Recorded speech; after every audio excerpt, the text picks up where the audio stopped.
नमस्कार, मैं Prachi Gupta Lalbagh girls inter college के इस यूट्यूब चैनल के संगीत की कक्षा 6, 7 और 8 की कक्षा में आपका स्वागत करती हूँ।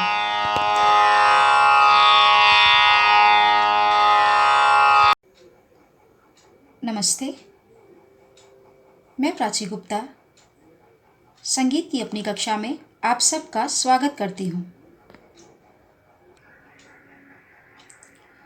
आज हम बात करेंगे थाट के बारे में। थाट यानी ठाठ या मेल। क्रम के अनुसार 7 स्वरों के समूह को थाट कहते हैं। यानी जब क्रम से 12 में से 7 स्वर कोई एक साथ प्रयोग किए जाते हैं तो उस पूरे ग्रुप को, उस पूरे समूह को हम थाट कहते हैं। 7 शुद्ध स्वर होते हैं और 5 विकृत यानी टोटल कुल मिलाकर 12 स्वर होते हैं। उनमें से ही कोई 7 स्वर एक थाट में प्रयोग किए जाते हैं। थाट को ठाठ या मेल भी कहा जाता है। अभिनव राग मंजरी के अनुसार थाट उस स्वर समूह को कहते हैं जिससे राग उत्पन्न होते हैं। हम जानते हैं कि नाद जो है उससे स्वर उत्पन्न होते हैं। स्वरों से सप्तक बनता है, सप्तक से थाट तैयार होते हैं।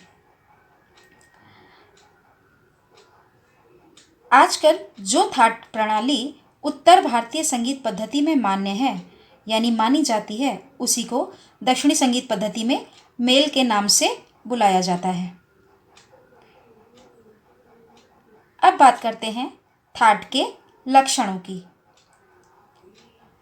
थाट के कुछ लक्षण हैं, जैसे थाट में क्रम के अनुसार 7 स्वरों का होना ज़रूरी है, अनिवार्य है।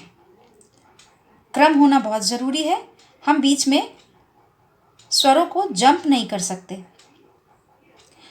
थाट में आरोह और अवरोह के स्वर समान होते हैं यानी एक जैसे होते हैं, इसीलिए थाट में अवरोह का होना ज़रूरी नहीं है।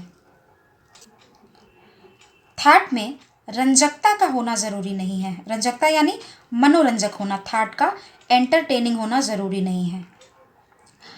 थाट का गायन नहीं होता है या वादन नहीं होता है, इसीलिए उसमें वादी संवादी भी नहीं होते हैं।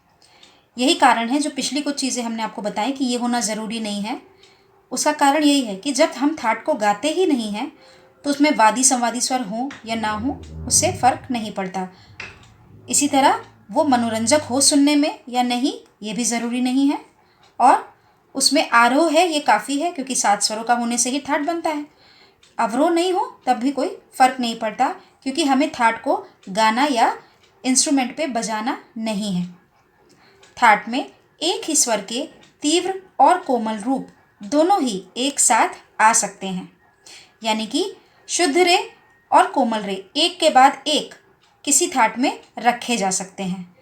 चाहे वो मध्यम हो तो शुद्ध मध्यम और तीव्र मध्यम, या फिर निषाद, शुद्ध निषाद और तीव्र निषाद, एक के बाद एक साथ किसी भी राग थाट में रखे जा सकते हैं।